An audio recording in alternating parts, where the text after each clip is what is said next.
Assalamualaikum warahmatullahi taala wabarakatuh. Salam sahabat desa. Kami TPPI Kabupaten Probolinggo, Kecamatan Maron, di mana di saat ini akan melakukan wawancara tentang wawasan dan pemanfaatan dana desa untuk wilayah Kabupaten Probolinggo, yang dimana pada hari ini kami sudah mendatangkan narasumber yang mewakili dari Kecamatan Maron, sudah di depan kita. Baik, selamat siang Bapak Kades. Kami di sini untuk melakukan wawancara bersama terkait tentang wawasan tentang wawasan pemanfaatan dana desa. Mungkin Pak Tinggi bisa memperkenalkan diri terlebih dahulu sebelum kita mewawancari bersama. Oke, terima kasih. Saya Badrul Huda, Kepala Desa Pegalangan Kidul, Kecamatan Maron, Kabupaten Probolinggo, Provinsi Jawa Timur. Saya sudah 2 periode memimpin desa sampai Sudah hari 2 ini. periode, Bapak. Oke, ini yang kedua kalinya saya memimpin desa. Ya. Terus aktivitas masih tetap di selain di desa itu Pak Tenggi, apa saja yang kiat-kiat yang dilakukan untuk melakukan revolusi dan perubahan-perubahan tentang kebijakan yang ada di desa? Ya, perubahan itu harus selalu kita gaungkan. Kenapa? Karena kata change, perubahan, itu identik dengan semua program. Begitu Pak Tenggi. Semua program ingin menghadirkan sebuah kesejahteraan, ingin menghadirkan sebuah perubahan. Ya. Nah, dengan adanya perubahan-perubahan yang ada dalam kehidupan masyarakat, maka sebuah program bisa diukur barometernya berhasil tidaknya di situ. Jadi change itu kata kunci yang menjadi keyword ya, supaya kita dapat memberikan pengukuran atau barometer dari sebuah perubahan program. Gitu Pak Tinggi ya. Ya. Di sisi lain kami akan masuk terhadap program di sini Undang-Undang Desa yang mengatakan nomor 6 tahun 2015. Kita ingin tahu fungsi dari kesemuanya yang sudah dilakukan oleh Pak Tinggi. Salah satunya yaitu kemanfaatan. Bagaimana Pak Tinggi itu melakukan pemanfaatan di desa tersebut tentang adanya dana desa tersebut? Bagaimana Pak Tinggi? Oke, yang pertama, titik sentral dari sebuah manfaat itu bisa dilihat ya, bagaimana sebuah program itu dijalankan dan memiliki sebuah partisipasi dari masyarakat. Karena terus terang, masyarakat mampu untuk memberikan sebuah eksplorasi, mengetahui secara langsung terkait dengan kondisi yang ada di lingkungannya. Nah, berarti masyarakat semuanya merasakan ya pemanfaatan ini ya? pasti. Kenapa seperti itu? Karena perubahan itu saya ungkap dengan bahasa pondok aja. Jadi perubahan dari sebuah program yang mendatangkan sebuah kesejahteraan itu bisa kita bahasakan dengan an-nahdhah huwa intiqalu ummatin aw sya'bin aw fardin min halin. Ya. Jadi perubahan itu dimulai dari sistemnya. Dari satu kondisi pada kondisi yang lain yang lebih baik. Nah, itu keberhasilan program bisa dilihat di situ. Siap. Kalau misalkan tidak ada perubahan, maka program itu disebut dengan gagal total di situ. Kenapa? Tidak mampu untuk menampilkan sebuah perubahan yang diinginkan oleh masyarakat di situ. Jadi intinya ya, masyarakat memiliki cita-cita. Sejauh mana sih penyerapannya? Tadi sudah pemanfaatan seperti itu, anak tua katanya Pak Tinggi. Terus yang saya tanyakan juga, sambil lalu ngopi Pak Tinggi biar tidak terlalu sepakat, cuma kita berpikir saja ya. Terus tadi sudah kemanfaatannya sangat dirasakan oleh masyarakat. Cuma yang saya ingin tanyakan, sejauh mana Pak Tinggi penyerapannya itu? Apakah dari semua lini masyarakat yang sudah merasakan pemanfaatan penyerapan tersebut dana desa yang sudah digunakan oleh Pak Tinggi? Dana desa itu adalah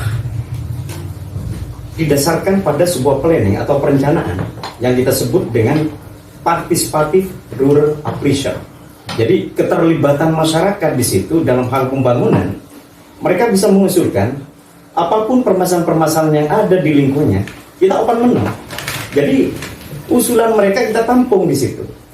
Nah, setelah kita tampung dari sekian usulan, dari sekian permasalahan yang ada dalam kehidupan masyarakat dalam setiap dusun atau RT di situ, maka akan kita putuskan di situ skala prioritas yang paling banyak manfaatnya ya, yang paling mendesak di situ harus kita penuhi di situ. Jadi kalau ditanya sejauh mana, sejauh ius constituendum, harapan cita-cita masyarakat itu bisa terpenuhi dan bisa kita alokasikan dana desa itu untuk memenuhi harapan mereka.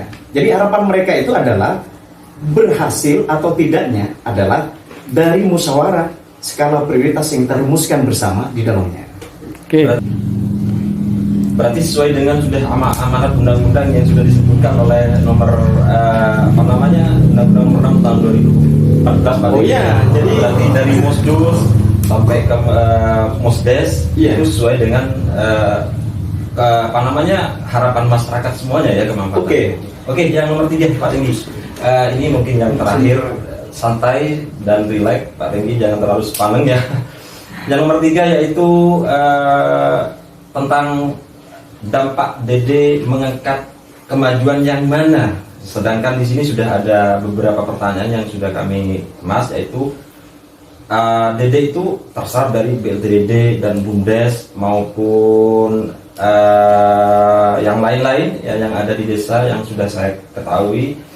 Kira-kira kemajuan yang seperti apa dampaknya itu DD yang sudah dirasakan oleh masyarakat, baik itu penyaluran BLTDD seperti apa Pak, maupun BUMDes dan yang lain, kemudian yang lain yang sudah dilakukan oleh Pak Tendi. Oke.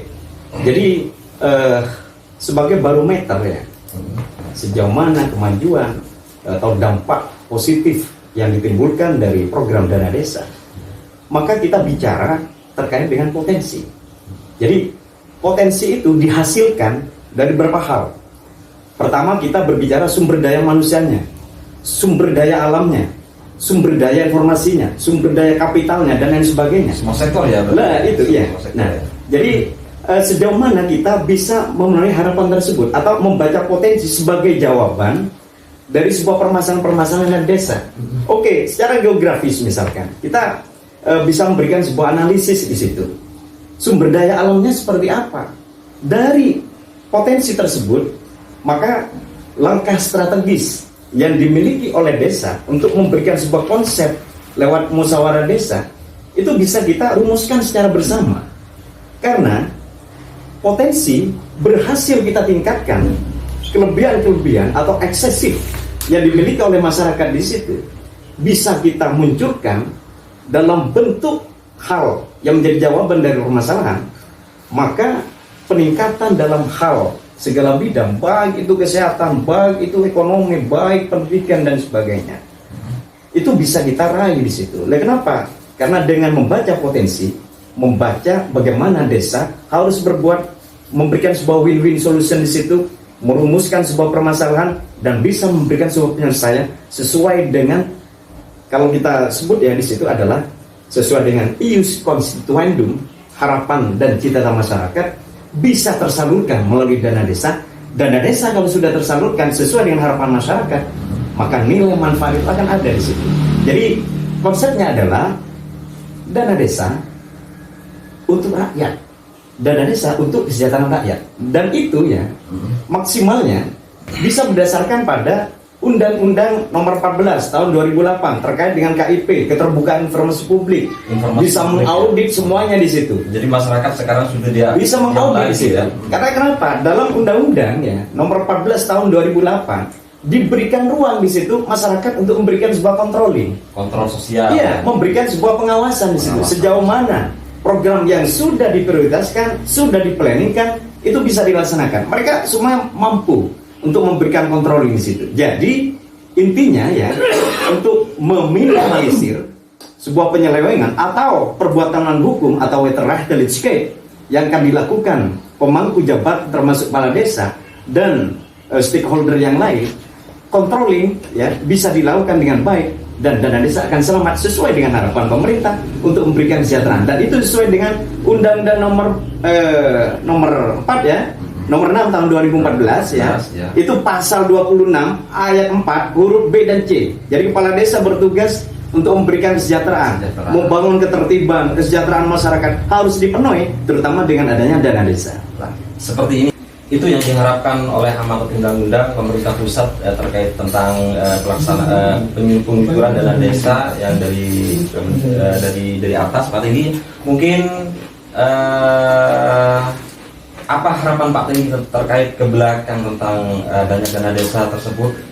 Mungkin bisa dijelaskan Pak Tenggi ke belakang seperti apa dan harapannya Pak Tenggi terhadap pemerintah pusat. Oke, masyarakat itu adalah pelaku dalam hal pembangunan. Maka untuk meningkatkan sebuah kapasitas atau kapabilitas masyarakat, maka di situ saya setuju dengan istilah guidance. Jadi guidance itu bimbingan itu untuk menuntun masyarakat mencapai sebuah harapan-harapan di situ. Jadi kalau kita definisikan, ya, jadi guidance is process of helping individual that our efforts to discover their potentialities about personal happiness and social usefulness. Jadi bimbingan itu dalam rangka membantu masyarakat menemukan potensinya, potensi yang ada di situ. Nah, bisa membahayakan secara pribadi, bisa memberikan manfaat atau usefulness pada masyarakat yang lain. Itu adalah inti tujuan dari dana desa itu dikucurkan. Jadi guidance itulah yang menjadi sumber utama bagaimana untuk memajukan desa ke depan yang visioner. Terima kasih. Seperti ini. Terima kasih Pak Tenggi atas waktunya. Mudah-mudahan Pak Tenggi tetap sehat selalu memimpin desa dan mewakili Kecamatan Maron. Narasumber sudah kita bisa wawancari bersama. Cukup sekian dari kami. Salam sahabat desa. Kami dari pendamping Kecamatan Maron mewakili Pak Tenggi, mewakili Kecamatan Maron sudah memberikan beberapa keterangan dari kami. Cukup sekian. Salam tetap sahabat desa. Assalamualaikum warahmatullahi wabarakatuh.